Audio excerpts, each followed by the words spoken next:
Hey, what's up? Good evening, everybody. Welcome to a new era of the Sully Squad. We are proud to announce that we are partnering with Out of the Box Sports, and this is our first episode on this network. And so far, Diego will be here in a minute, and we're going to have a special guest, former Eagles tight end Luther Broughton, will be hopping on in a little bit. But for right now, I got my man Mike Fuji. What's up, Mike? How you doing, bro? What's going on, Soul New Network? Debuting it tonight. Luther Broughton coming on in the house. It's been a somber day in Philly today with the Sixers. Who the heck knows where you go with this team? Who's getting fired? Who's getting traded? Who's coming back? Who's not going to be here next year? That guy Bryce Harper had more heart than the Philadelphia 76ers yesterday. They might have lost the battle, but they won the war. What's going on, my man? Yeah, I'm all right, and I'll tell you, I'm a little somber, and I'll tell you, glad you have the energy, because you have a lot more energy than the Philadelphia 76ers had yesterday. I mean, I got right on the bottom there, big changes on the way, and I got to tell you, I think there's going to be some changes. We're going to start with, unfortunately, I don't think this was necessarily Glenn Rivers, Doc Rivers' fault. But I think it's a pretty much a foregone conclusion that he's going to get canned. We'll see what happens with Harden. I mean, there's a lot of smoke out there about the Houston.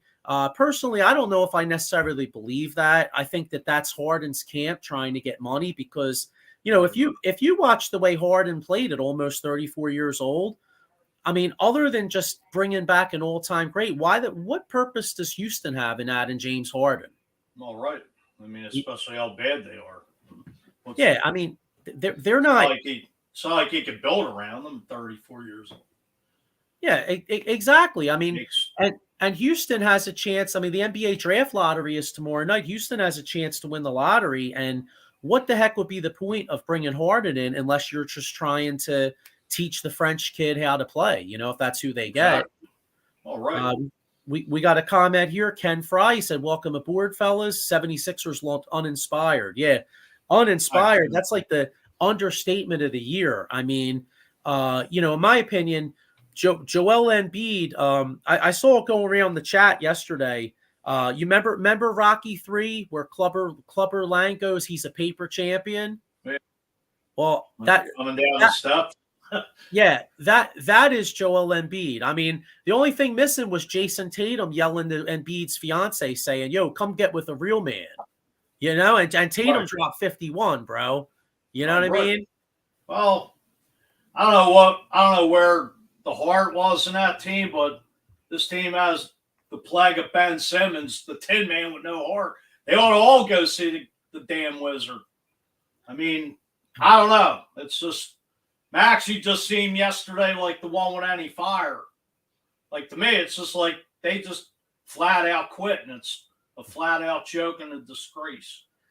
Well, Joel Embiid should thank his lucky stars that the Most Valuable Player award is a regular season MVP, because I mean,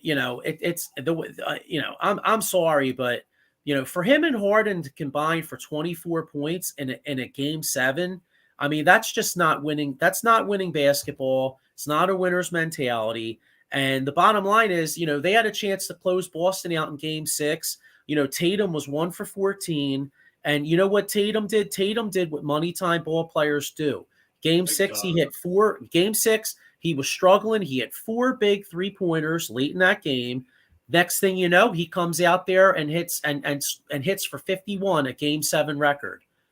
Well, I mean, he outscored the Sixers 16-13 in that game. And Sixers had 2 opportunities to put the nail in the coffin, and they just didn't get it done. They didn't take care of business. It's just a flat-out joke and disgrace. Yeah, no excuse. Yeah, we got here. Miko Spencer says, "At least we know the Sully Squad will be here for the future, unlike Harden and Embiid, Rivers, and the Sixers." Our man Sean Kilrain, he'll be hopping on with us in a little bit. He said Joel and Harden have loser mentality from We Play 2.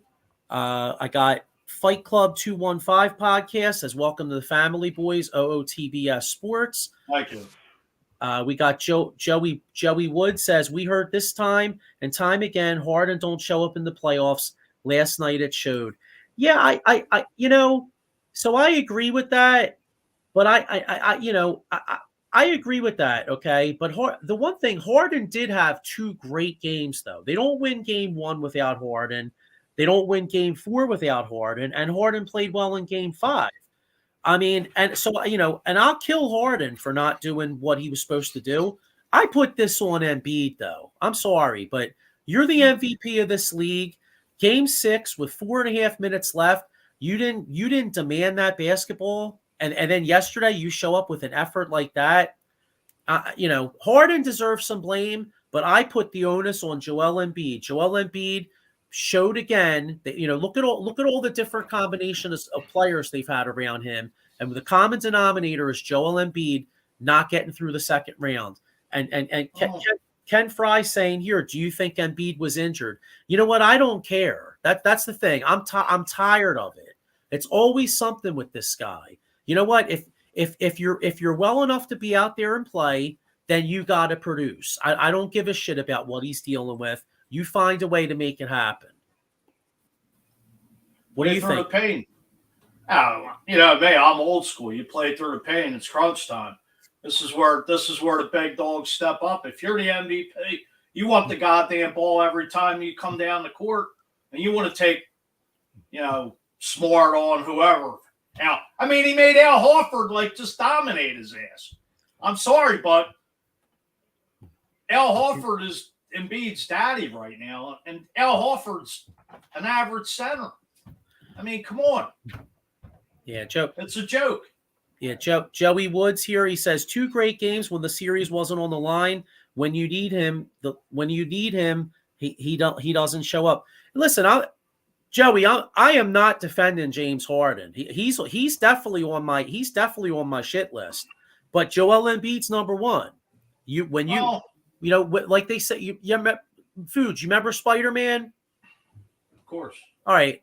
They say with great, what is it? It's something with great talent comes great responsibility or something like, what was the saying? I forget. But it's something like with great ability, with great talent, I think comes great responsibility or something like that. Oh, I know in the Bronx still the saddest thing in life is wasted talent, which it flat out is. Yeah, well, that's what I feel like about Embiid right now. Well, it's it's put up or shut up with this organization now. I don't know if you just got the whole front office, give Embiid Maxey one more year. Where do you go from here? Embiid's pushing 30. Tobias Harris, there's enough blame to go around. To me, Harden just didn't look inspired at all. You're an MVP, whatever you want scoring titles, but to me, the guy just didn't look like he felt like he wanted to even be out there. Halftime came and this team just laid down and died. There was no heart, no effort, no nothing. It's not like you lost by 10 points, 5 points, whatever. It's just a joke. You know what? All these Philly fans, everybody paying top dollar, season tickets, concession, jerseys, this, that. Everybody should get their money back with this lackluster performance. These second round exits. It's a joke. You're a season ticket holder. I'm an Eagles season ticket holder. Do us diehard fans expect to put out hard-earned money that you break your ass for every goddamn day, blood, sweat, and tears, and have bums come out here and just play like they're uninspired? Where's the heart? Go all see the Tin. Go all be the Tin Man and go to the Wizard. It's just a joke. Not in this town. Not in this Philly town. You could go out to L.A. and do it. Go down south, but not in the very town of Philadelphia. Get it right, folks. Get it right, Harden, and beat Tobias, uninspired Harris. Whatever. Well, listen. We'll get back to the Sixers, but speaking of the Philadelphia Eagles, we actually have a former Philadelphia Eagle in the house. Former tight end Luther Broughton is ready to hop on with us.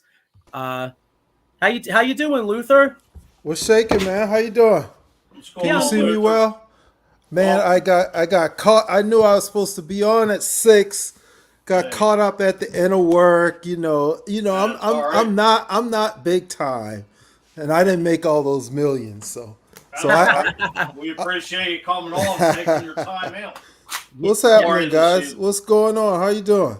Thank God for that Eagles schedule coming out the other day. Oh, You know what? The Eagles just cure everything. Them and the Phillies right now, because the way that uninspired basketball team didn't even have the guts or heart to show up as a joke. listen, man. Last night was. I'll start off by saying I live here in Charlotte area, and I'm a Hornets fan. So I I mean I'm immune to playoff basketball. I don't know what that is, but of course, playing for the Eagles. If the In Listen, I'm a Braves fan, so don't start on me with the nothing. Phillies. But playing for the Eagles, I'm gonna root for the Sixers when they're in the playoffs. I am. I Right. actually, I rooted for. I don't want my Braves friends to hear me, but I secretly rooted for the Phillies after they kicked our ass last year in the playoffs. So I mean, whatever. But yeah, that dude, I listen. I take my sports too seriously, right? We all do. It's a right. problem. Why do we do that to ourselves? And since I don't have a dog in the playoff fight, I can relax and watch the game. And I punished myself by rooting for the Sixers. And Yeah, I was so irritated last night because I just hopped on and heard Mike's rant. It looked like they gave no effort. Listen, if you get your butt kicked, that's fine. You can't win every one. The Eagles lost in the Super Bowl. Was I hurt? Absolutely. Was I disappointed in their performance? Absolutely not. If they lost by 100 and played hard all the way up and down the field, I'm wondering why we lost by 100. But I can say, hey, they played, man. They played hard. We got beat last night. From the mid fourth quarter in Game 6 till the end of last night. All I could say was, "Is this a safe place? Safe space? yeah, What the fuck?" yeah. That's all I could say last night. Dude, Exactly. you're up double digits at home. Why are you allowing the Sixers to do? I mean, the Celtics to do an easy 3-5 pick and roll, and you easily switch Embiid onto Tatum at the top of the key and let him roast Embiid all game. I First know. off, what I don't care who you are, your center's not guarding the other team's best playmaker out on the wing consistently, and they let him get rolling, and he went nuts last night. Same thing, dude. Trap the pick and roll, switch Embiid and put him on someone else. Jump the pick and roll, make the other guys beat you. Don't let one guy get hot and roll to 50 points. I finally turned the game, guys, and in the middle of the game last night, the Braves blew a save in the ninth inning, so I was hot. I was hot. Right. So yeah, I know. No dog in the fight for me unless the Sixers are playing, and they just completely disappointed me because they would have been able to. And I'm not poo pooing Miami. They would have been able to have home court advantage Yeah. against the eighth seed in the freaking conference finals, bro. I know. In the Exactly. in the in a pretty open playoff. Any of the teams can win right now. It's pretty open. I don't understand, man. I don't get it. I don't get why Doc Rivers' team can't close out no matter where he was. Did he win a Yeah. championship in Boston? He did. Did he get enough out of the talent he had in Boston? No. They should have won at least 2. Right. But hey, this is coming from a Hornets fan, so I don't know anything about playoff wins. Yeah. Well, you know what's funny? Speaking of getting all the talent you could, I mean, I'm a lifelong Eagles fan, and I remember you from the '99 and 2000 season. I remember, one of the things I wanted to, I was kind of interested to ask you because you were here in 1999, and I remember you had 4 touchdowns, and Mm-hmm. you know that was the start of the Andy Reid era. And obviously the Mm-hmm. team was struggling. They won 5 games, but then the following year, you guys won in 2000. You guys won 11. And I'm just wondering if there were certain things you saw in that '99 team with all Yeah. those close losses, if you could kind of Listen, see the program coming along. listen. From the moment I got traded back to Philly, of course I got drafted by Philly, went to Carolina, got traded back under Andy. Right. The first thing you notice when you get there is Andy had trimmed the fat, and he had beat them down and picked them back up. They had a Hmm. tough training camp, and I missed all of that, and I was so happy. The guys were like, "Dude, you got here right on time." Training camp was over. It was the first week of the season. They said it was the hardest training camp they had ever had. Andy killed them, right? But it was a bad team. So we get there, and you get in practice, and you see the guys that I had known the year before. Right. Dawkins is a year and a half older, and he's already a super, like just lights out. I'm like, good gosh, this defense. If we can only get some points, we're gonna win, because Hmm. we had Troy on one side, we had Bobby on the other side, we had Al Harris as a nickel. Right. We had Yeah. Brian Dawkins. You got Hugh Douglas. You got Trotter. You got Hollis. You got Carlos Emmons that come from Pittsburgh. And I know I'm missing guys, and if they hear me, they'll kill me for missing them. And I apologize. And we had that defense, and all I'm thinking in my still baby football mind is, I think we can win. I think Yeah. our defense is good enough, right? So then you get to practice, and you see, I love Doug Peterson. That's my guy. But he was career backup.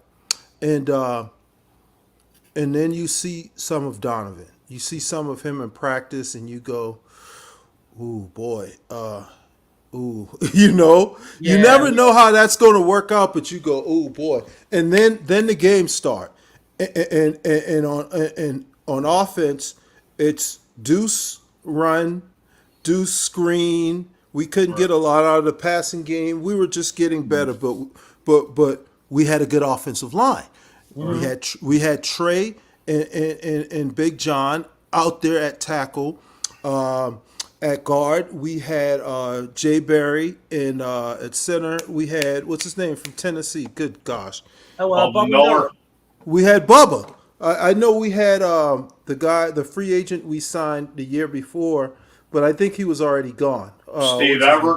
Everett. Everett. Gosh, I'm getting old, guys. I'm forgetting stuff. Yeah. So we've got that line, and I go, listen, our front, our big boys up front, we're we can do some things. So then you get in the season, and we're losing close games. But one thing about that team, and it was different from any team that I had been on, and I told my cousin, my best friend's my cousin, I said, look, I have never seen a team as close. And it's not like it's your high school team where your friend, your some of your cousins are on the team, and your friends you grew up with, you've grown up for 10 years, and you're all on the same high school team, so you're close. That team was so close. We hung out together. Guys Right. that look like me, look like you, skill position, fat lineman, all of us. We're like, hey, what are you guys doing? Let's go. We hung out. We looked out for each other. We weren't down each other's throats. No one's like, oh, you can't even catch a freaking pass. The defense held them to 15 points, and you guys can't score. None of that. None of that. And I was like, you know what? That team is tight. They play for each other. They play together. I wish I'm here when they when we win a Super Bowl. That's all I was thinking. I'm not a Right. star. I don't know. I Right. could be anywhere. I was thinking I wish I'm here. I wish I can be here when we win a Super Bowl. Now, did we win one? No, but they went to what, 5 championship games? Yeah. Yeah, Five. I won. You know, and that and then that's a disappointment in itself. But I'd rather have that than years of mediocrity, right? You know, it hurts more because that's what you want, but I'd rather have that. But yeah, I know I belabored the point, but I can see that team growing together, and I knew we had something. And plus, we know it now. We had a Hall of Fame coach. Yeah. I know, right? We know it now. And you know, we kind of saw it then, and Andy was a rookie coach. We had a hell of a coach. And look at his freaking staff. Look at our staff. Look at our staff. I mean, we had Andy there, and then on offense, we had Brad Childress, who became a head coach. We had my position coach, Pat, became a head Shermer. coach. Became a head Pat coach. Sherm. And then we had Doug Peterson became a head coach. Even he was a player. We had was Ron on that staff? Ron Rivera, Yeah. Leslie Frazier. We had Sean David. McDermott. We had Sean McDermott. We had David Shaw. On well, maybe he was gone by then. We had that staff was stacked, and of course, I'm missing guys. That staff was stacked. We had Spags, and Oh, we had yeah. Harbaugh. John Harbaugh, I mean, special teams coach. we were stacked. We had a great coaching staff, and I was lucky. I was lucky to be a part of that. I mean, I was a journeyman. I played for 2 teams twice, right? And I got lucky to end up on that staff with that team. I learned a lot, and I had a good time. Uh, I know one thing. People ask me all the time what I miss. Do I miss getting paid to play football? Absolutely.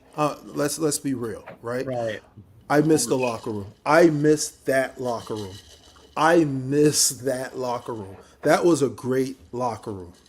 Hey, you know what? To touch on that real quick, like, did a guy like I always kind of wondered this because after the '99 season, like the team brought in like Brian Mitchell and Runyon. Did Brian Mitchell play a big role in a leadership type Brian role? Mitchell was a huge leader.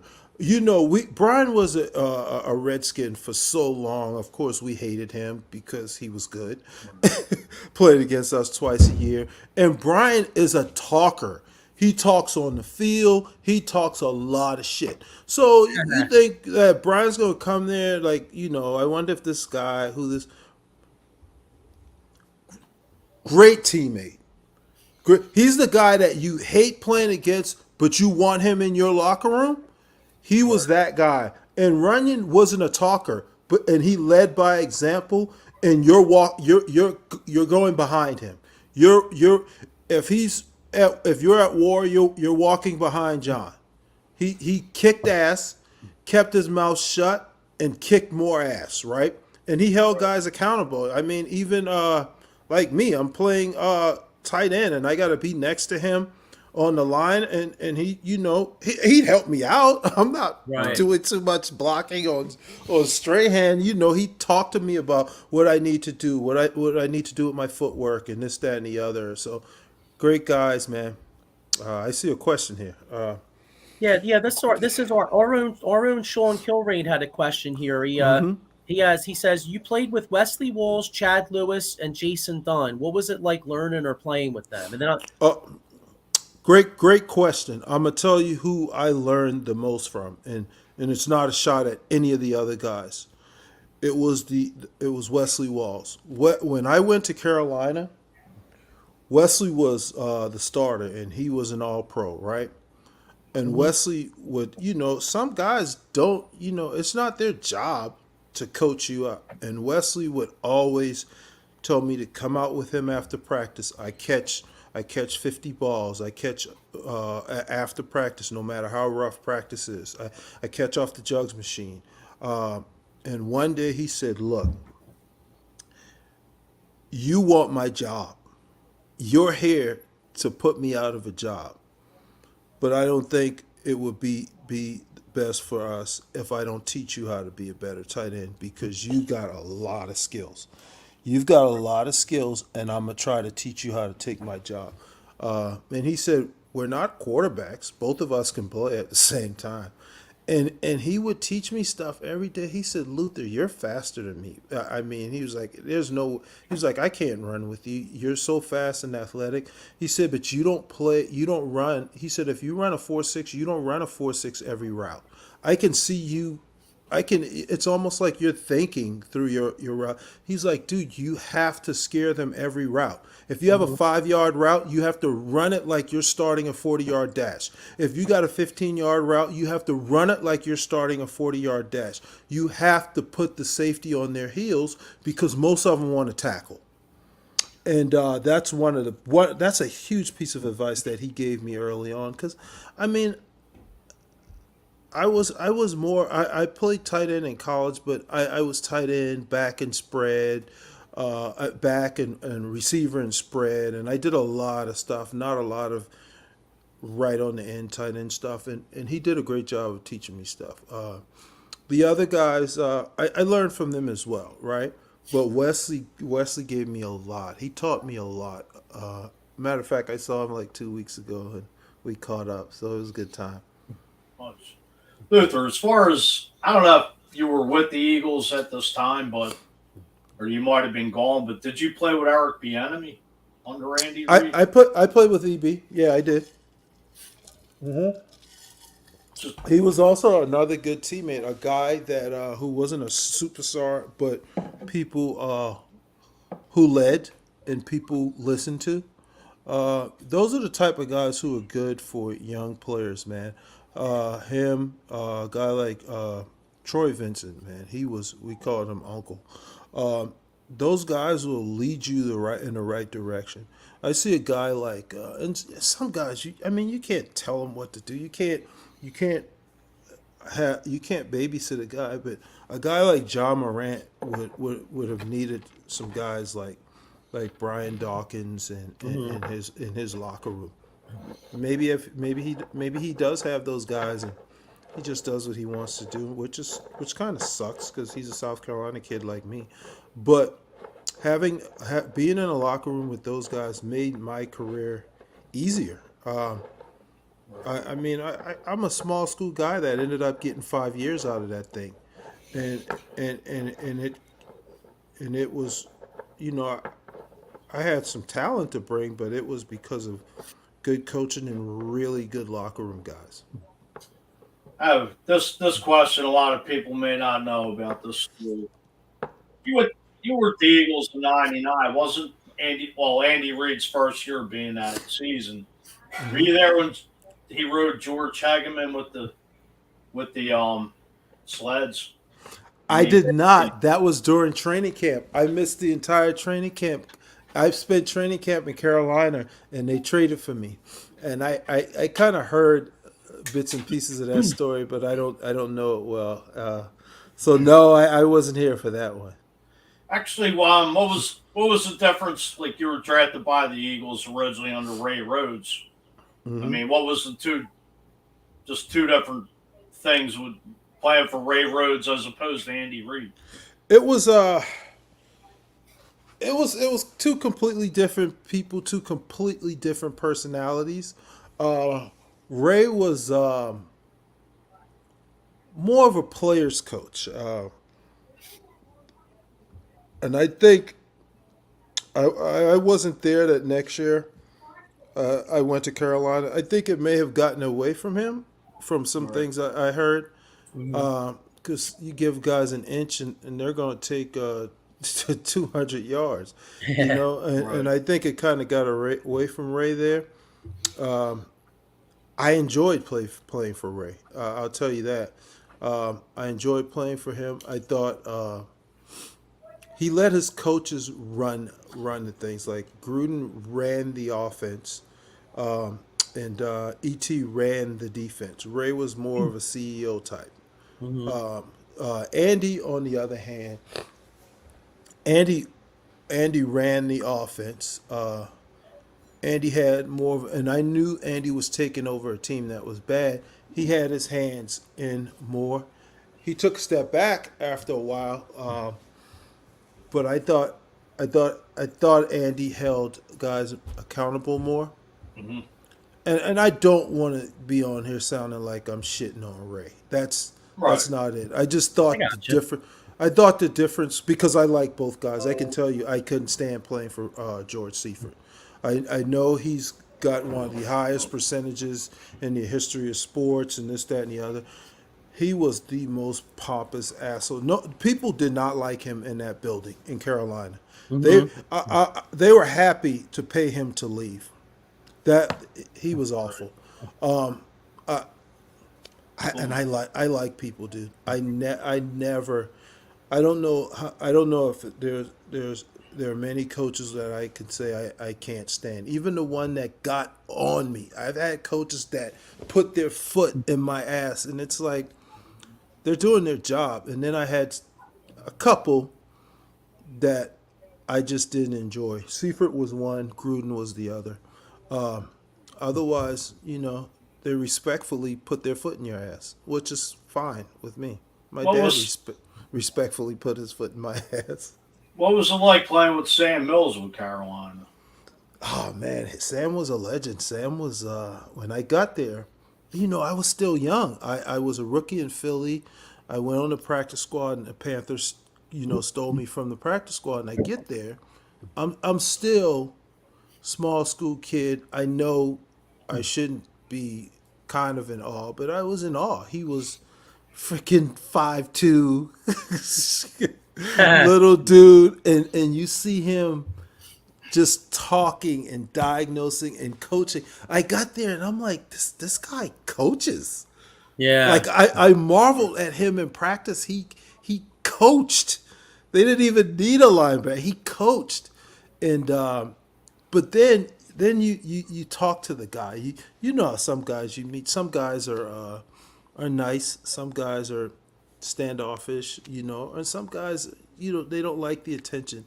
Whatever. That guy was. He was like the cool uncle, man. He was not even the uncle. He was like the grandfather. He was the nicest guy. The nicest guy, man. It just seems so crazy how him and Dawkins, the nicest people, and they'll tear your head off on the field. Right. So not nice guy, man. It's sad that he had to he passed away so young. Life isn't fair. We understand that, but it was an honor playing with Sam Mills. Did you have the honor to play with Reggie White in Carolina? His I days? did not. I did not. I think he played in. Did he play there in 2000? I believe he did. I I was know he in Phil. finished his career there. I was in Philly. Okay. Yeah, and then I went back there in 2001, and he wasn't there anymore. Okay. That's when we had Sean Gilbert. Oh, okay. Yeah. Yeah. So I'm assuming you follow the NBA. What do you think of this generation's Eagles team? As far as like the schedule just came out. Like, what do you what I mean, did you happen to with with how they made the Super Bowl and everything? Like, what do you think of this Eagles team now under Jalen Hurts and all these guys? Oh, I think highly of it. I'm obviously a huge Eagles fan. I think our roster is talented top to bottom. Last year we had a generous schedule. Hmm. When you look at the schedule this year, I think we have 9 teams that made the playoffs last year on our schedule. But in order to be the best, you have to beat the best. You got to beat who's in front of you. Yep.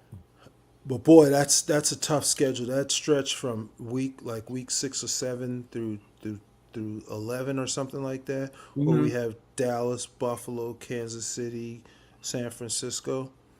That's a hell of a stretch right there. But I think we're one of the best teams in the league, so we're gonna have to beat who's in front of us. I like having the bye late in week 10 so we can, get a rest from some of that Yeah. that mess. But listen, it's the NFL. Everybody's good. You're not in a conference where you have to play where you get to play the doormats, or you get, and I say doormats respectfully. I apologize to these teams, where you get to play teams under your division, where like FCF sub bowl division. You get some free weekends like that. You don't get that in the NFL. Yeah. I mean, wasn't Jacksonville supposed to be bad? They were supposed to be bad. They should have probably kicked our ass in Philadelphia. Trevor turned the ball over a couple times late. So it was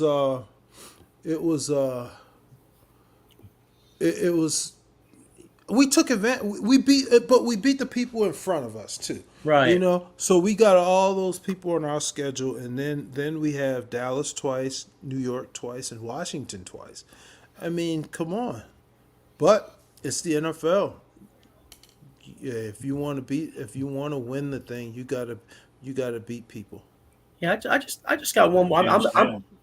I'm assuming you're probably a Panthers fan too. What do you think of Bryce Young? I do. I'm Panthers. I'm Eagles 1A, Panthers 1B. If the Panthers are playing the Eagles, I'm rooting for the Eagles unless we're out of the playoffs, and I want us to get a better pick. Like then it's all up in the air. Like I'm cool with that. But Bryce Young, people keep talking about his size as if he's coming from high school. Right. He played at Alabama. And he dominated for 3 years. He played against that Georgia defense that the Eagles seem to love so well, Yeah. and cut them up as well. Is he a small guy? Absolutely. Is that position of quarterback used to seeing small quarterbacks? No. But you've got to be some type of special to be considered a number 1 overall draft pick, right? Yeah. Which means the guy can play football. Is he small? Does he look small in the uniform? Yes, he does. And that's fine because we've had plenty nice, big, 6'6", 250 guys who stunk, who couldn't read a defense, who couldn't learn, who couldn't pick things up, who could throw the ball from one end zone to the other when they couldn't make an accurate throw to the flats. So from early on, it's been one mini camp. He's looked good. He's looked like he has a handle of the offense, and that's what you want to see. You don't want to come back from mini camp going, "Oh man, he looks bad." Not that it matters in the long run, but what you want to see is, hey, he looked good at camp. That's it. That doesn't mean he's going to be good or not good. You want to see he looked good or he's grasping the offense. You don't want to hear he looks terrible. He can't make a read. His arm is a lot weaker than we thought. He can't read the defenses in the NFL already, and it's vanilla at camp. You don't want to hear that. Those are the things you don't want to hear, and it's too early. But I absolutely don't have any problem with him. I just hated giving up so much to get to one. Mm-hmm. But if you're gonna give up that much to get to one, boy, you better be getting Andrew Luck or Peyton Manning. But if the Panthers feel like that's their guy, then that's what you have to do. And how many years are you gonna sit there and win 8 games, 7 games, 9 games, or you say screw it, I'm gonna take a chance, right? And they took the chance, and we'll see. We'll see in a few years. I mean, when we took Jalen Hurts 2 years ago, I was like, why did we take Hurts? Right. We just extended Wentz. We don't know anything, right? Yeah, that's true. Of course, I was wondering why we extended Wentz, but once we did, I was wondering why we took a quarterback. But I'm gonna tell you. Speaking of picks that I wish we had made, I'm so biased as a Clemson fan, but man, I wish we had taken Trenton Simpson. He kept dropping down the draft, and he's also from here in Charlotte, and I've seen him for a while. Boy, I think he's going to be special in that Baltimore defense. But that's a Right. that's a Hey, that's a one off. Sure. You can't complain about our draft. hey, Oh, no. that's one thing that Baltimore's always had is linebackers, man. Yep. But hey, Luther, I really appreciate you hopping on with us, man. And Of course. I love reliving that Andy Reid era, and some of yeah. those stories and everything. Is there anything out there you wanted to plug or anything before you? Nah, man, I'm boring. I don't have anything going on right now. I'm just doing what you guys are doing, just enjoying the off season. I actually, speaking of Philly, I bought tickets to the home opener Minnesota game, Oh, cool. so I'm definitely going to be up there for the home opener, and I'm obviously I probably get to more Philly games than Carolina games, which is nuts. Yeah. But I'm ready, man. Let's I'm ready. just start a quick My start team. a, start a quick question for you. Your Sure. old friend Deuce Staley there, the offensive coordinator, and ex-Eagle running back Miles Sanders. Mm-hmm. I mean to me that whole division's wide open. It is wide open. That's why I'm thinking the Panthers are like, look, we have a chance. The Panthers are so. I went to the first game of the season, and we got beat by. I say we, and I mean the Panthers got beat by Cleveland.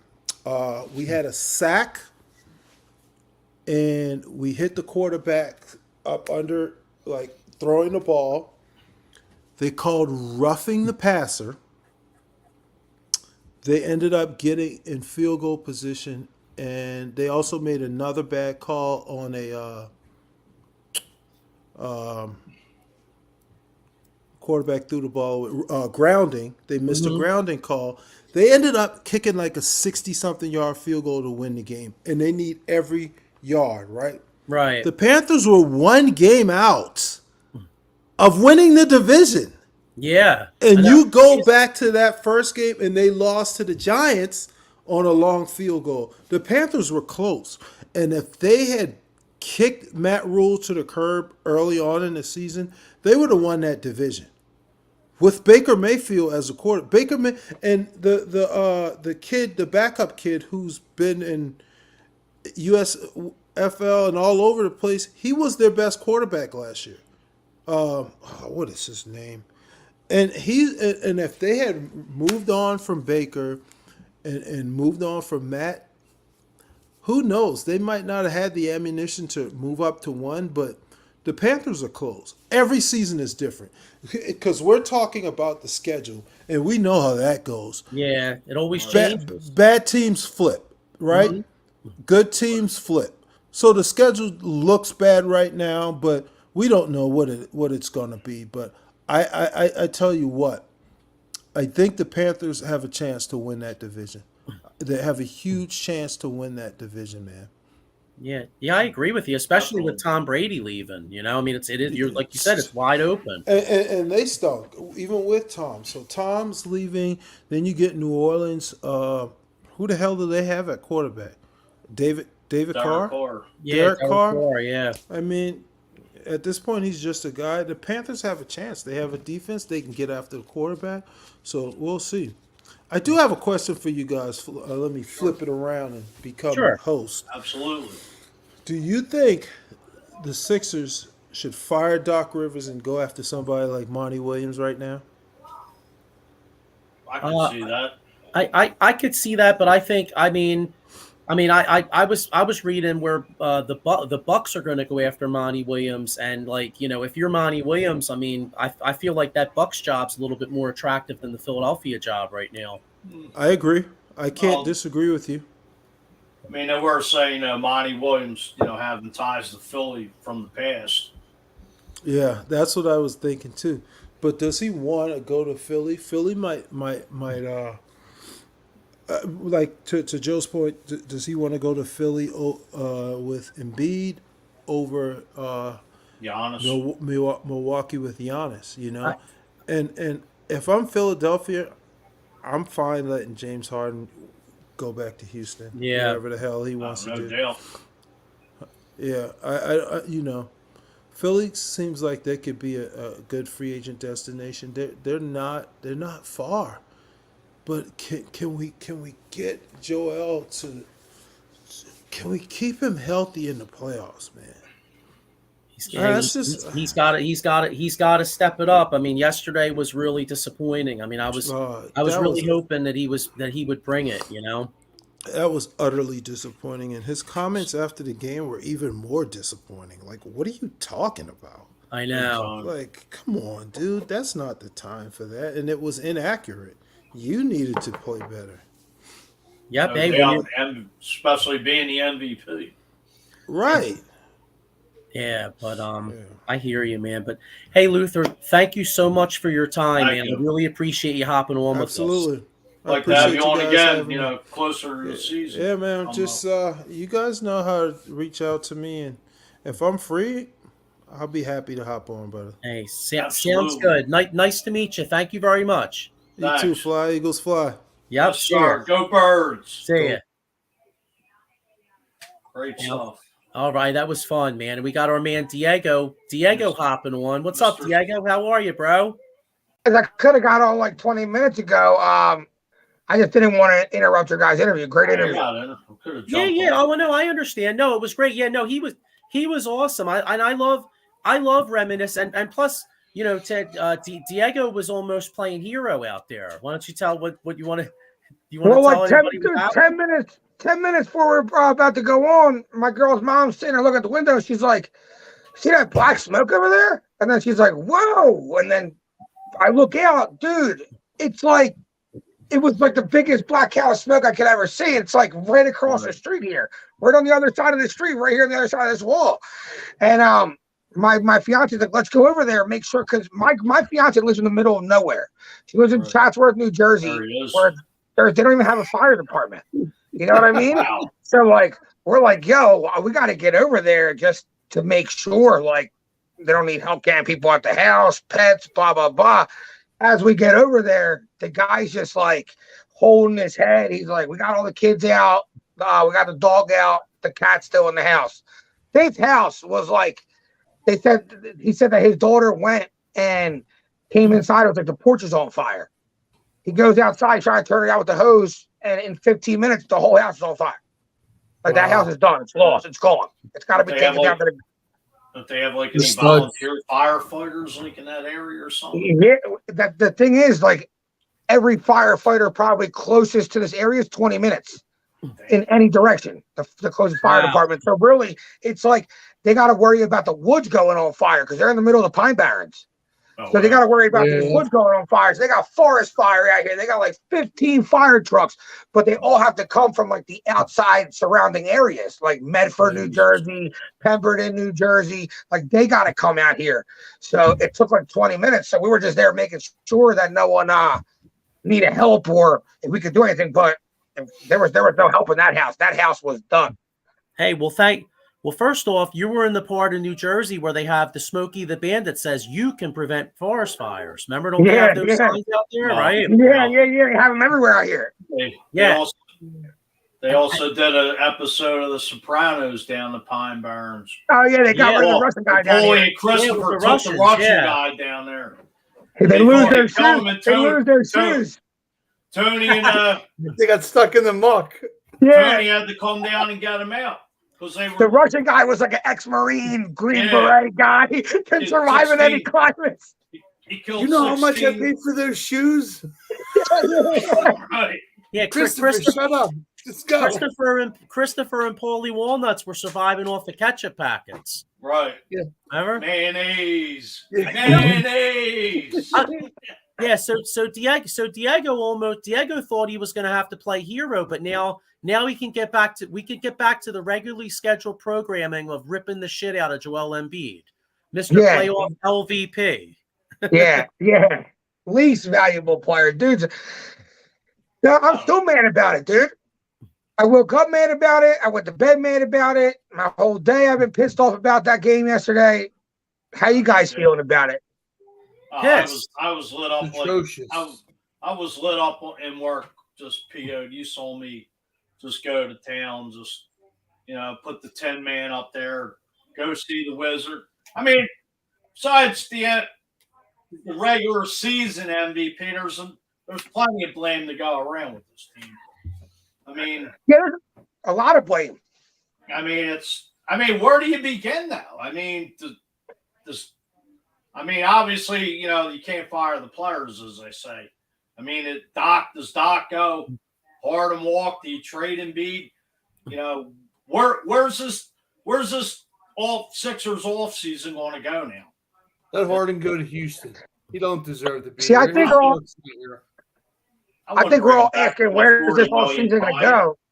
And I really think we're going to run it back.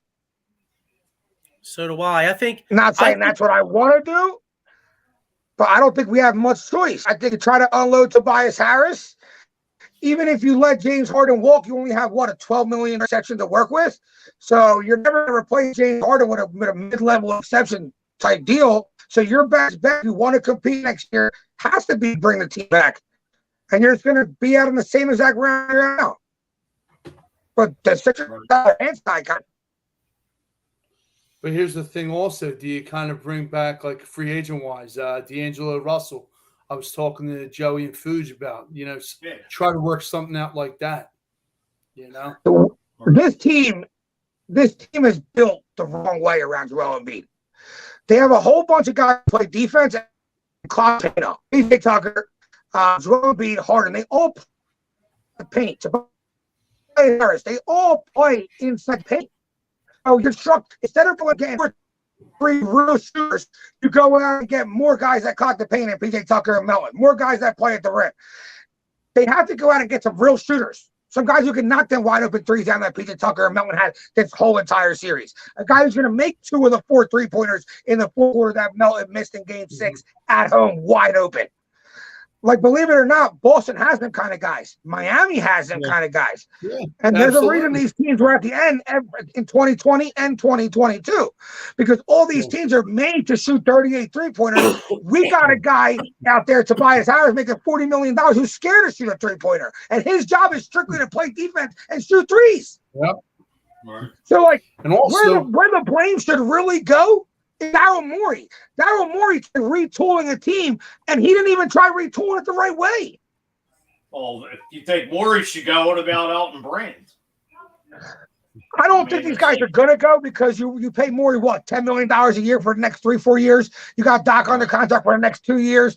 Like, these are probably the guys we're coming back with. Can they fix some mistakes? Tobias is movable. So I asked a question. Now, I don't know if this is, unfortunately, I don't know if this will work this year because I don't really see any big free agents out there. But I had kind of an idea for a trade scenario. All right, so you look at the New York Knicks. Okay, New York Knicks signed R.J. Barrett to a 5-year extension. He's due to make about 23 to 25 mil for the next 4 years, right? Right. And they're also paying Evan Fournier $18 million for each of the next 2 seasons. So if the Knicks are quote unquote star hunting, to paraphrase Brett Brown, okay, you could trade a Tobias Harris to a team like that. Now, I'm not saying that could happen because, again, there's no real free agents this particular year. But a team like the Knicks, okay, that wants to clear about $40 million of cap space, you could hypothetically add. I did it on NBA Trade Machine. You could take on a crappy contract because Fournier, like I said, wasn't really playing for them, and he's getting paid $18 million. So the Sixers could. I feel like what the Sixers need to do is they need to take a gamble like that. They need to take on like a guy like a Fournier that a team doesn't want. Maybe he comes here, can hit some shots. Mm-hmm. Then a guy like an R.J. Barrett, and then the Knicks free up $40 million of cap space, and stars will go to New York. So then all of a sudden they can get a free agent. Now, that could be something that if it was this Knicks in particular, that could be something we regret in the long run because they had a star. But Diego, what have we been saying all these years? The Sixers, you just said it, I think, a few minutes ago. The Sixers need a wing player. Tobias Harris and PJ Tucker are a terrible combination. If you had a guy that could play the wing, that's athletic, that could shoot some shots, Tucker could be your stretch four. I agree. I say stretch four. He's not really a good enough shooter to play stretch four, but you know what I mean? He could be more of a four than when you have him because Tobias is not a three. They tried this with Al Horford. It didn't work. Yeah, but Barrett and Fournier really aren't threes either. I think Fournier would Barrett be plays like point. Barrett, really, Barrett was playing point guard before they brought Jalen Brunson. Yeah, but I think Barrett could play more of a three role than Tobias. I mean, Barrett is. He don't shoot the three.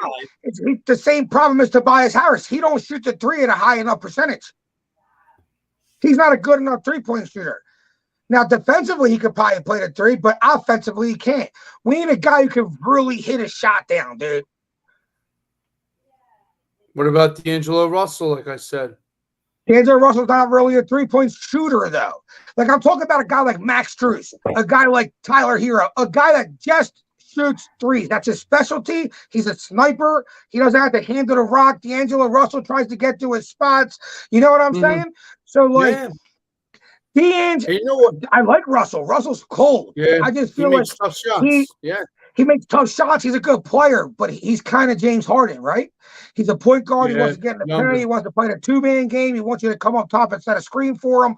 That's what he kind of wants to do. And I feel like we keep on trying to put guys to play like that around Embiid, and we obviously realize that's not like why can people crowd Joel Embiid in the paint?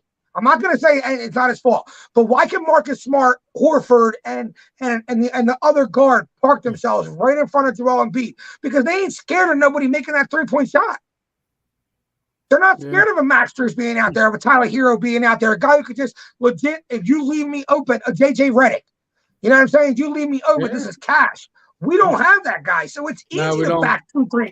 Easy to back 2-3 guys up on Embiid, and then you got James Harden being your point guard. You know he's going to the paint because that's where he lives. That's where they live in that pick and roll type game, the paint.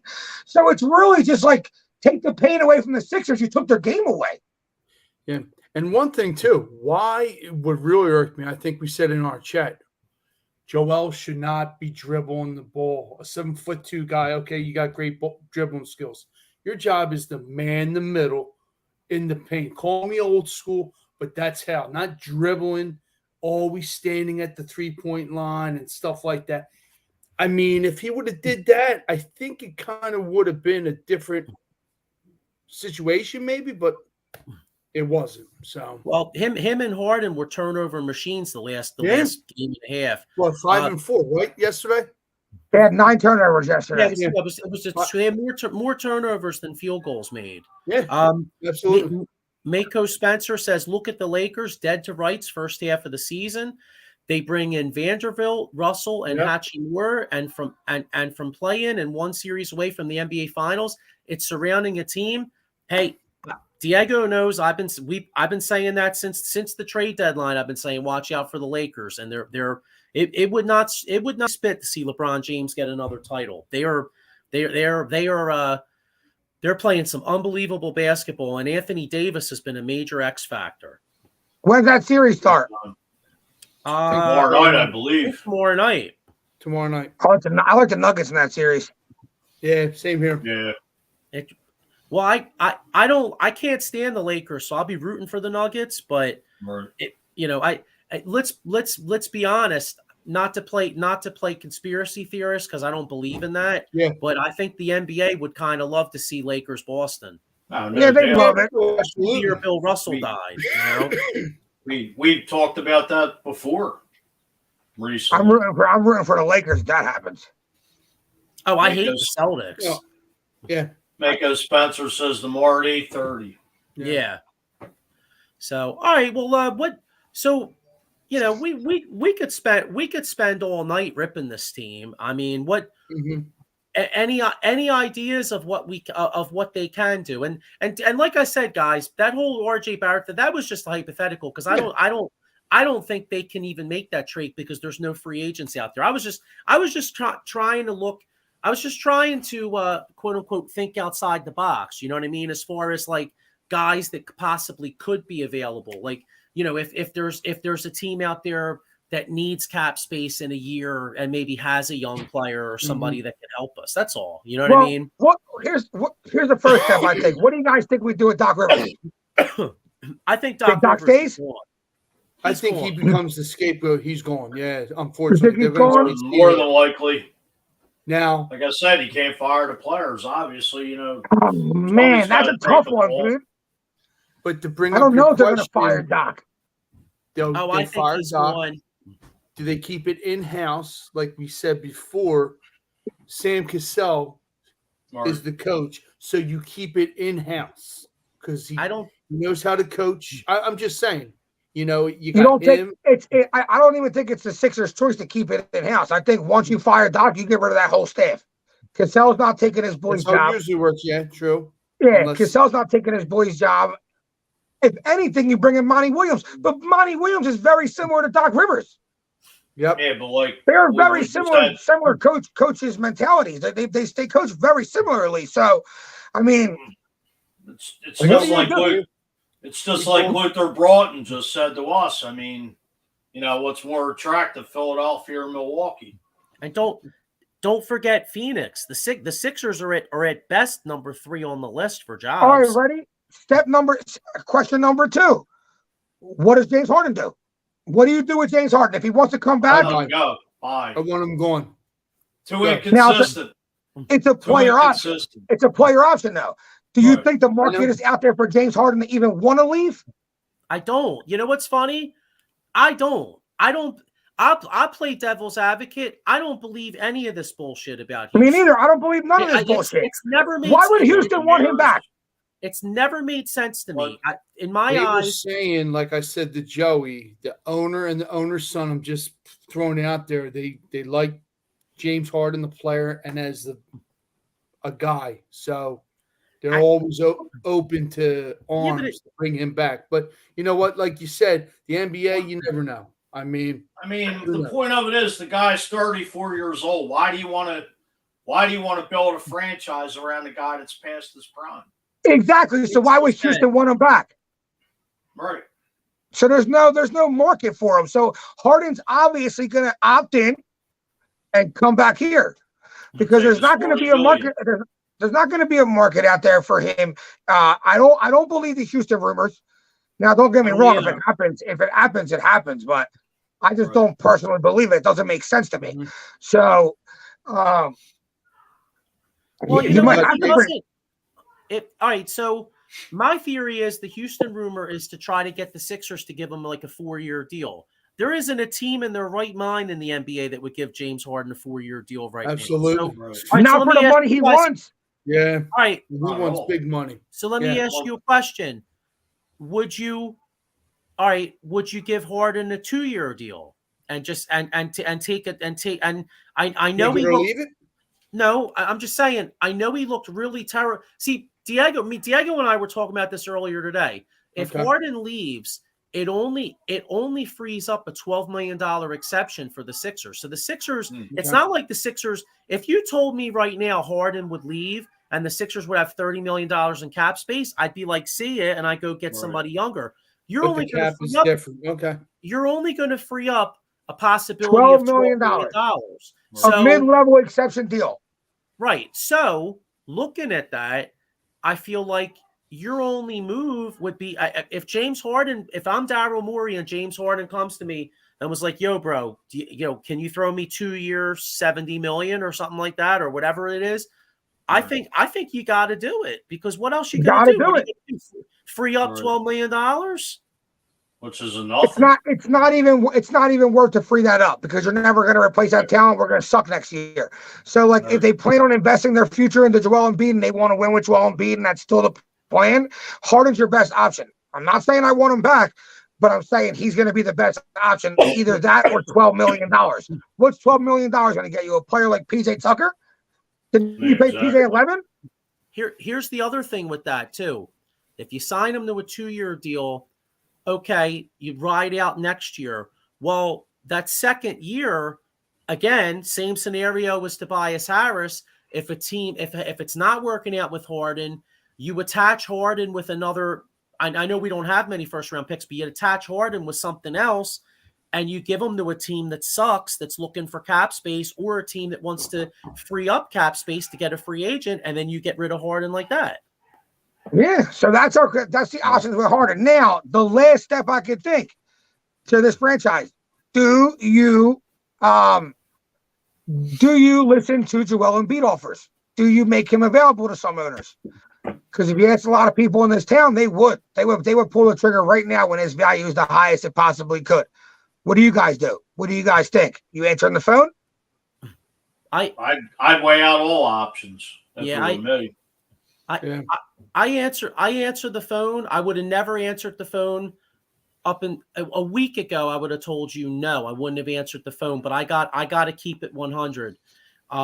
In my opinion, this is like the fifth or sixth playoffs I've seen in a row. Yep. And I don't believe the guy is a winner. I'm sorry. I just, there's something, I mean, he's definitely not the lead.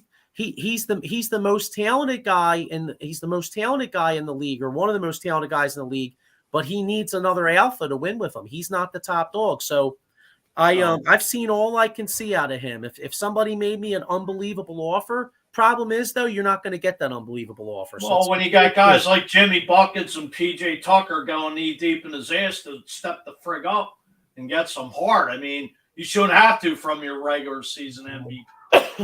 Should be putting the team on the back, carrying them. There's no excuse. Well, I brought this up this morning. Remember to you guys about that trade with Oklahoma City. Would you do it? He's not going there. But if it were to, you don't know. But Dort, would I do it? Absolutely. Dort. There was a Dort, Giddy. Who else? Jalen Williams and five first-round picks for him. Yeah, you do that, and B goes, I'm not going to OKC. Are you guys okay? Yeah, I mean, that's the thing. I can't. Yeah, it's all here. You gotta love Mox and all that other BS. It's a players' league. Remember that. It's a players' league. So once you bring him up the idea, OKC, he's shutting that down right away, bro. You ain't trading me there. then maybe Miami calls. They go, Miami said they'll give us this. He's like, all right, now I'm listening. You know what I'm saying? Now I'm interested to get the fuck out of here. But OKC, you kill people's interest as soon as you say O. You know what I'm saying? Hey, man, you want to go to O? He's like, get out of my face, dude. Squash that real fast. I hear you. So, hey, look, you know what? We'll get a lot more into the Sixers off season as the world turns. I want to get it a little bit into some Phillies before we wrap up here. But before we do, let me give a shout out to one of our sponsors here, Monkey's Cold Coffee. Join the cold. Make sure you check them out. You can use the promo code OOTBS Sports at monkeycoltcoffee.com at the checkout. And, they also donate 10% of each sale to the National Pediatric Foundation. So at nationalpcf.org. So they're good guys. They got great coffee. So make sure you check them out. And if you do, tell them the guys from the Sully Squad and the Out of the Box Sports sent you. And then we got another sponsor here, any Sixers fan that went up to Boston yesterday. All right. If you got in some fisticuffs with some Boston fans, or any Sixers fan, getting splinters on their ass, falling off the bandwagon. Okay. You might want to call my man Jason Pine here, AKA Attorney Big Al. He's got for a slip and fall, workers' comp, personal injury claims. They have three offices throughout Pennsylvania, New Jersey. They got one in Philadelphia, PA, one in Cherry Hill, and one in Pittsburgh, PA. You can call Jason at 24/7 directly at 267-962-4895, or you can call Miko Spencer at 267-303-7324 for a free consultation. And so like I said, if you're, I got one more here. This is a cause that's near and dear to one of our hosts' heart, Ken Fry. This is the original Janes were formed in the summer of 2019. Home base is out of Cressana, Pennsylvania. So if you can check out this picture here, and if you want to make a donation, it's for a good cause. So check that out. But yeah, all right. So like I said, we could talk Phillies like for all day, but before we get out of here, until The only thing that matters about the Phillies, they showed more heart in a regular season game yesterday than the Sixers did in a Game 7. How sad is that? Yeah, well, that actually that's what I wanted to get into, because Fuji posted that yesterday. Apparently, now I didn't see any of it. I'll admit, because I was just watching the Sixers, but apparently Bryce, there was a bench clearing brawl. Yeah, Harper ran after the last pitch. Bryce Hart showed more heart than the whole Sixers bench, the whole team. He was like, you guys are the worst team in baseball, or so you're a horrible organization. Well, the dude Bird was going back to the dugout, and he looked over at Schwarber, and Schwarber didn't like it because he was clapping his glove saying, "What are you going to do?" Didn't like it. Bryce said, "You know what? Why don't you do something about it?" He obviously took the option of going back in the dugout, being a little scaredy cat, and they both got ejected. But like you said, Bryce showed more heart than the Sixers. That was the end of the game. That was the last pitch of the game, right? Yeah. Yep. Yeah, that's crazy. All right, so let's just get into this real quick here.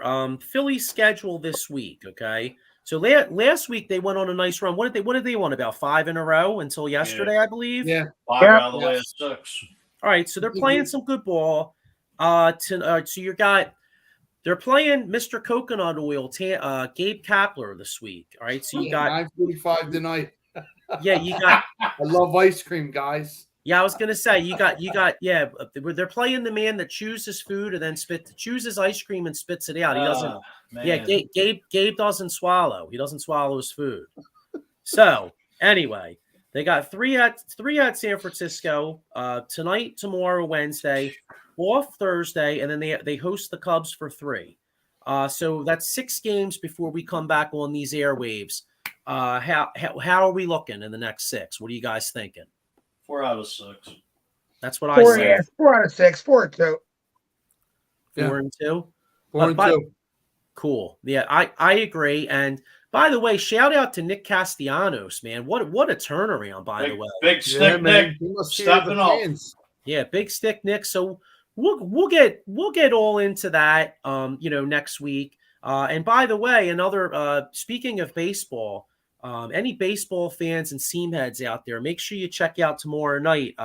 Myself and Dave Yarnell will be kicking off a new era of extra innings baseball starting tomorrow night at 8:30. So any baseball fans out there, make sure you tune into this network right here, Out of the Box Sports. And, we'll be breaking down the top prospects. We'll be breaking down, power rankings, league leaders, everything baseball. You want baseball, we got it. So check us out tomorrow night.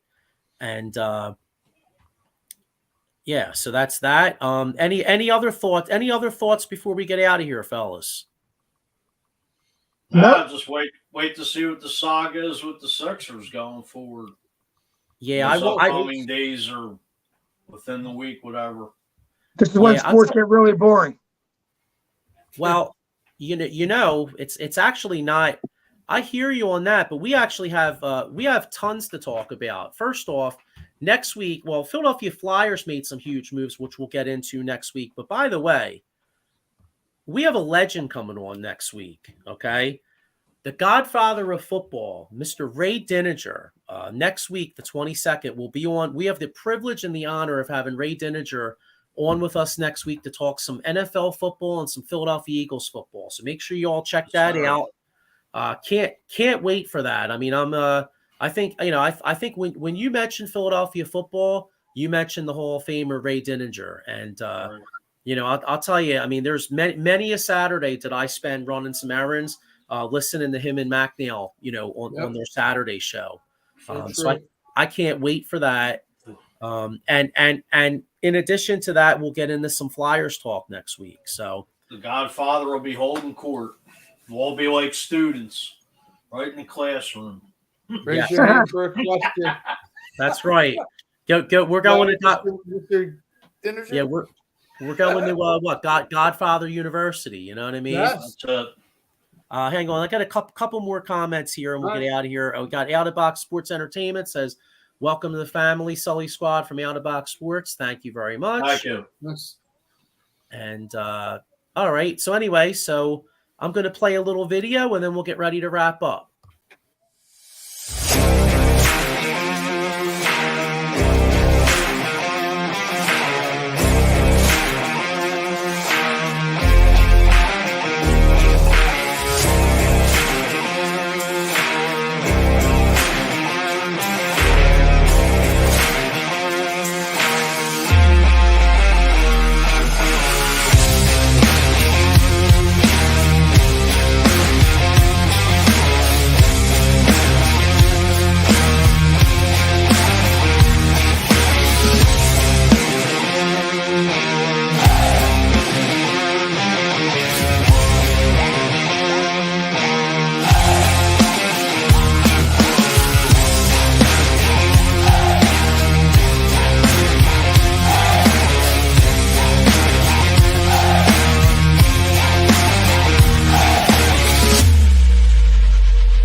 All right, guys. Well, hey, we're going to get ready to wrap up. And like you saw there's something here for everybody. And, any video game fans out there, make sure you check out the Joystick Junkies. They're coming on at 8 o'clock. And so we'll be back next week with the great Ray Dininger. Guys, unfortunately, the only thing I could say right now is go Phillies. Yeah. Go fight. Go Spells. Let's go. All right, guys. And OTAs will be starting. Go Birds. All right. See you.